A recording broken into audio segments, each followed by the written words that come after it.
গতকালকে যে অচলাবস্থা তৈরি হয়েছিল তৃণমূল ভবনকে কেন্দ্র করে, সেই অচলাবস্থা কিন্তু এখনও রয়েছে। গতকালই আমরা দেখেছি প্রগতি ময়দান থানার তরফ থেকে তারা কিন্তু এখানকার আইনশৃঙ্খলা পরিস্থিতি যাতে নষ্ট না হয়, বিঘ্ন না ঘটে, সেই কথা মাথায় রেখে এখানে কেন্দ্রীয় বাহিনীর জওয়ান থেকে শুরু করে কলকাতা পুলিশের কর্মী এবং আধিকারিক তাদেরকে কিন্তু মোতায়েন করা হয়েছে। তারা পিকেটিং করছেন এখানে রাতভর, তারা কিন্তু এই তৃণমূল ভবন, সেই তৃণমূল ভবন কিন্তু পাহারা দিয়ে রয়েছেন যাতে কোনো পক্ষই এসে দরজা খুলে বা তালা খুলে ভেতরে প্রবেশ করতে না পারে। গতকালকের যে পরিস্থিতি হয়েছে তুমি দেখতেই পাচ্ছ যে এখানে দুটি ফ্লেক্স লাগানো হয়েছে। একদিকের ফ্লেক্সে রয়েছে অল ইন্ডিয়া তৃণমূল কংগ্রেস, সেখানে তাদের লোগো রয়েছে এবং অরূপ রায়কে চেয়ারম্যান হিসেবে লেখা রয়েছে। অন্যদিকে কিন্তু এখানে আরও একটি ফ্লেক্স যেখানে মমতা বন্দ্যোপাধ্যায় ছবি সম্বলিত তৃণমূল কংগ্রেসের লোগো রয়েছে এবং তৃণমূল ভবন বলে তার তলা সর্বভারতীয় তৃণমূল কংগ্রেস লেখা রয়েছে।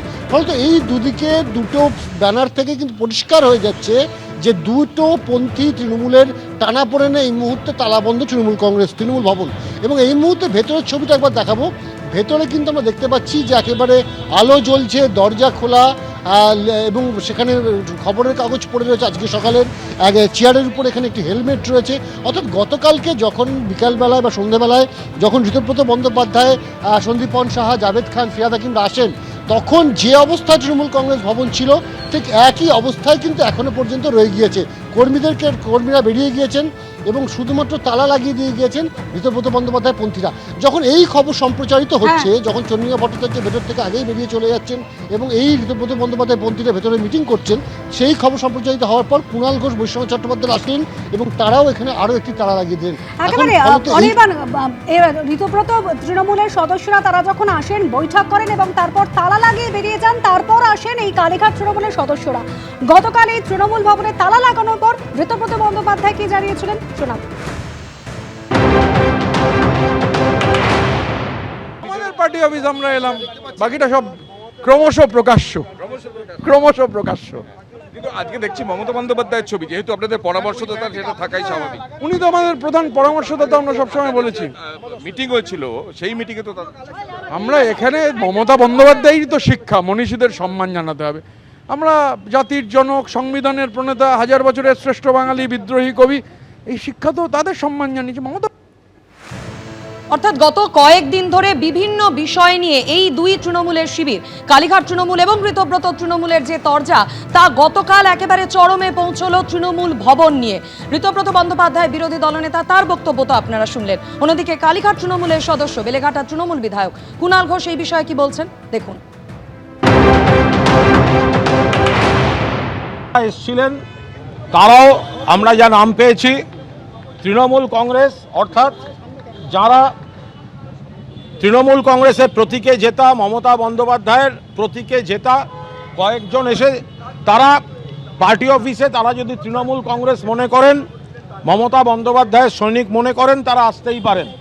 কিন্তু হঠাৎ বেছে বেছে সন্ধ্যাবেলা কেন এটা নিয়ে একটা প্রশ্ন থাকে। তারপর তারা একটা তালা মেরে দিয়ে গেছেন। এখন কি করতে হয়, তাহলে তালাটা ভাঙতে হয়। কিন্তু আমরা এই ধরনের দায়িত্বজ্ঞানহীন কাজ এই মুহূর্তে করছি না, আমরা এই কাজটা করছি না। কারণ পুলিশ আমাদের অনুরোধ করেছেন যে ওনারা এসে যে অবস্থা দেখেছেন সেইটাই ওনারা রক্ষা করতে এসছেন। এর থেকে একটা জিনিস প্রমাণিত হয় যে যারা এসছিলেন তারা তো এসে লাগিয়ে দিয়ে চলে গেলেন। এবার পুলিশ এবং সেন্ট্রাল ফোর্স তারা এসছেন সেই অপকীর্তিটাকে ডিফেন্ড করতে, রক্ষা করতে। তাহলে কারা পেছন থেকে তৃণমূল কংগ্রেসের ভবনে তালা মারাবার খেলা খেলছে, এটা নিশ্চয়ই স্পষ্ট হয়ে যাচ্ছে। কুণাল ঘোষ বলছেন, প্রশ্ন তুলছেন পিছনে কারা রয়েছেন এবং তিনি এটাও বলছেন তালা ভেঙে তিনি কিন্তু ঢুকবেন না। তবে গতকাল তালা লাগানোর পর ঋতব্রতপন্থী তৃণমূল কংগ্রেসের যিনি সদস্য আখরুজ্জামান, তিনি বলছেন বাড়ির মালিকের সঙ্গে তার কথা হয়ে গিয়েছে, চাবি তার কাছেও থাকবে, তাদের কাছেও থাকবে।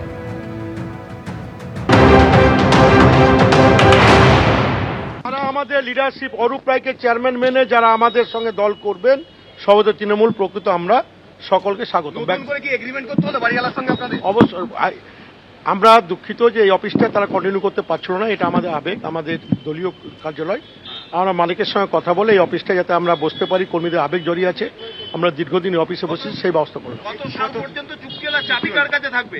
চাবি মালিকের কাছে থাকবে, আমাদের কাছে থাকবে, অরূপ রায়ের কাছে থাকবে, পার্টির চেয়ারম্যান তার কাছে থাকবে। সেটা মালিক আর বৈষ্ণবরা বলতে পারবো, আমরা বলতে পারবো না। মালিক তো একটা এফআইআর করেছিল থানাতে। এগুলা মালিক আর বৈষ্ণবরা বলতে হবে, আমাদের সঙ্গে যেটা হয়েছে সেটা বললাম আপনাকে। অফিসে তাহলে যারা আসবেন কিভাবে আসবে? মানে এখন আমরা অফিসটা রিনোভেশন করব, দুদিনের মধ্যে আমরা রেগুলার, যেহেতু সব সেট আপটা করতে হবে, দীর্ঘদিন বন্ধ ছিল, এটা বর্ষার সময় একটা গ্যাপ হয়েছে, সেহেতু আমরা দুদিনের মধ্যে রেগুলার অফিসে করব। আমরা অরিজিনাল তৃণমূল নির্বাচন কমিশন আমাদের ফুল বেঞ্চের সময় মিট করেছে, এরপরে কিছু বলার থাকে আপনাদের? আমাদের অন্য দরজা দিয়ে আমরা একটা প্রবেশের, কিন্তু সেটাও পুলিশ করতে দিল না। অর্থাৎ যারা সন্ধ্যাবেলা গিয়ে অপকর্মটা করে গেছে, পুলিশ প্র্যাকটিক্যালি তাদের ফলো আপ টিম হিসেবে কাজ করলো, তারা করে দিয়ে চলে গেল আর পুলিশ তাদের প্রোটেকশন দিল।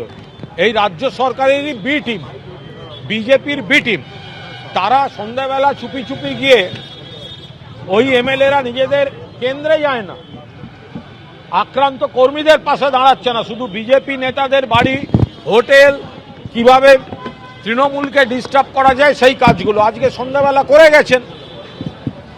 তো তারপরে পুলিশ তারা যা করে গেছেন সেগুলোকেই প্রোটেক্ট করছিল।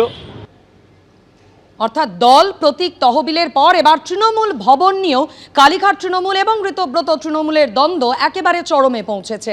আবারও সরাসরি কথা বলে নেব, আমাদের সঙ্গে রয়েছেন প্রতিনিধি অনির্বাণ বিশ্বাস। অনির্বাণ, তৃণমূল ভবন নিয়ে দড়ি টানাটানি, আপনাদের মনে আছে এই বাড়িটা নিয়ে জটিলতা কিন্তু এটাই প্রথম নয়, এর আগেও আমরা শুনেছিলাম মালিক পক্ষের প্রতিক্রিয়া, কিন্তু উদ্ভূত এই নতুন পরিস্থিতি যেখানে দুই তৃণমূলের মধ্যে দ্বন্দ্ব একেবারে চরমে, এক দল গিয়ে তালা মেরে দিয়ে আসছে, আর এক দল গিয়ে থানায় পৌঁছচ্ছে, এর মধ্যে মালিক পক্ষের কি প্রতিক্রিয়া? দেখো, মালিক পক্ষের এখনো পর্যন্ত গতকাল থেকে এই পরিস্থিতি উদ্ভূত হওয়ার পর এখনো পর্যন্ত কিন্তু কোনো প্রতিক্রিয়া পাওয়া যায়নি, কারণ তারা কিন্তু কিছুটা নীরবতা রাখছেন এই বিষয়ে। আমরা আজকে সকালেও যোগাযোগ করবার চেষ্টা করেছিলাম, কিন্তু ফোনে তাদেরকে পাওয়া যাচ্ছে না। এবং তোমাকে জানিয়ে রাখবো যে এই যে তৃণমূল ভবন, এই তৃণমূল ভবন নিয়ে কিন্তু মালিক পক্ষের তরফের আগেও কিন্তু অভিযোগ তোলা হয়েছিল, বলা হয়েছিল যে তৃণমূল ভবনের ওপরের অংশ সেগুলো কিন্তু জোর জবরদস্তি দখল করে রেখেছে তৃণমূল কংগ্রেস, যেগুলো কিন্তু একেবারে চুক্তির বাইরে ছিল। এইরকম একটা বিষয় যেখানে রয়েছে, তারপর নতুন করে কিন্তু চুক্তির নবীকরণ হয়েছে কিনা বা চুক্তি কতদিন পর্যন্ত রয়েছে, কার সঙ্গে চুক্তি হয়েছিল এই মালিক পক্ষের, এই সমস্ত বিষয়গুলো কিন্তু এখন খতিয়ে দেখার বিষয়। গতকাল আমরা দেখলাম কুণাল ঘোষও কিন্তু একই কথা বলছেন, তিনি কিন্তু প্রগতি ময়দান থানায় গিয়েছিলেন এবং সেখানে তার বক্তব্য যে এই বাড়িটির যিনি মালিকের সাথে চুক্তিপত্র যেটি রয়েছে সেই চুক্তিপত্র কিন্তু কলকাতা পুলিশের বা প্রগতি ময়দান থানার কাছে ইতিমধ্যে তারা জমা দিয়েছেন। ফলত বাড়ির সঙ্গে, এই বাড়ির মালিক পক্ষের সঙ্গে কার চুক্তি রয়েছে দলের হয়ে, সেইটা কিন্তু এখন গুরুত্বপূর্ণ। কারণ কেন গুরুত্বপূর্ণ? যার সাথে চুক্তি থাকবে তিনি এখন কোন পন্থী, তিনি কালীঘাটপন্থী নাকি তিনি ঋতব্রত বন্দ্যোপাধ্যায় পন্থী, সেইটা কিন্তু এখন পুলিশকে খতিয়ে দেখতে হবে এবং তারপরেই হয়তো সিদ্ধান্ত হবে যে এই তৃণমূল ভবনে নতুন ঋতব্রত বন্দ্যোপাধ্যায় বা সন্দীপন সাহাপন্থীরা বসবেন নাকি কালীঘাটপন্থী বা মমতা বন্দ্যোপাধ্যায় পন্থী তৃণমূল কংগ্রেসের কর্মী সমর্থক বা যারা পদাধিকারী তারা বসবেন। এবিপি আনন্দ, এগিয়ে থাকে, এগিয়ে রাখে।